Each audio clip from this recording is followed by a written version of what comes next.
আসসালামু আলাইকুম। শুরু করছি আজকের গুরুত্বপূর্ণ আন্তর্জাতিক সংবাদ। বিশ্ববাজারে আবারও জ্বালানি তেলের দামে অস্থিরতা দেখা দিয়েছে। অপরিশোধিত তেল অর্থাৎ ক্রুড অয়েলের দাম ব্যারেল প্রতি $100 ছাড়িয়ে বর্তমানে প্রায় $101 পৌঁছেছে।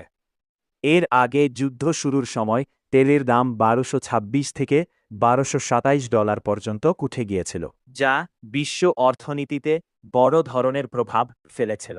বিশেষজ্ঞরা বলছেন, তেলের এই দাম বৃদ্ধির পেছনে অন্যতম কারণ হচ্ছে মধ্যপ্রাচ্যের চলমান উত্তেজনা এবং গুরুত্বপূর্ণ সমুদ্রপথে বিঘ্ন। বিশ্বের অন্যতম গুরুত্বপূর্ণ সমুদ্রপথে স্ট্রেট অফ হরমুজ দিয়ে প্রতিদিন বিশ্বের প্রায় 20% তেল পরিবহন করা হয়।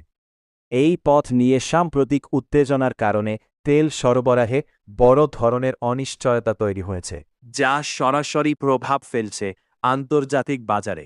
তবে কিছুটা স্বস্তির খবরও পাওয়া গেছে। ইরান ইরাকি জাহাজ চলাচলের ওপর থেকে কিছু বিধিনিষেধ তুলে নেওয়ায় আবারও কিছু তেলবাহী জাহাজ চলাচল শুরু করেছে। এদিকে তেলের বাজার স্থিতিশীল রাখতে ওপেক প্লাস দেশগুলো